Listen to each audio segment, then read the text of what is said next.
Park স্ট্রিটের মোড়ে কে যেন ডাকলো।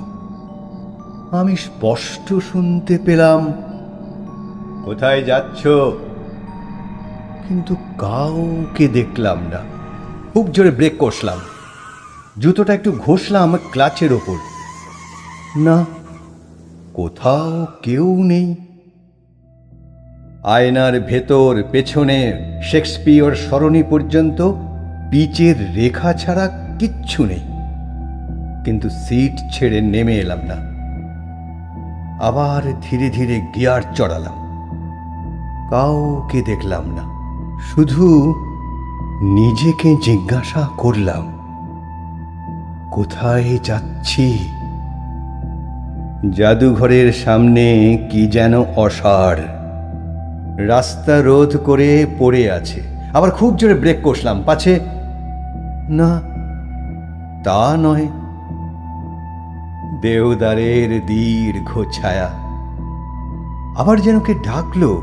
আমি স্পষ্ট শুনতে পেলাম, কোথায় যাচ্ছ? এবার স্পিড বাড়ালাম, যতক্ষণ না অপস্ত্রিয়মান দুধার ঝাপসা হতে হতে একেবারে ঘষা কাঁচ হয়ে গেল। তারপর সেই ডাক আমায় তাড়িয়ে নিয়ে বেড়ালো সারাদিন। পার্ক স্ট্রিট থেকে স্ট্যান্ড, স্ট্যান্ড থেকে বজবজ, আবার স্ট্যান্ড, আবার স্প্ল্যানেড, আবার জাদুঘর। আবার খুব জোরে ব্রেক কষলাম। কে যেন ডাকলো। কে? নিজের মনেই চিৎকার করে উঠলাম, কেউ না। স্টার্ট দিতে যাব, এমন সময় দেখি এক বৃদ্ধ, খালি পা, হাতে একটা লাঠি, ঠিক পার্ক স্ট্রিটের মাথায় স্ট্যাচুর মতো দাঁড়িয়ে। তারপর সারা বাংলাদেশ, সারা ভারতবর্ষ, নোয়াখালী থেকে সাবরমতী, গাড়িতে, ট্রেনে, এরোপ্লেনে ছুটে বেরিয়েছি।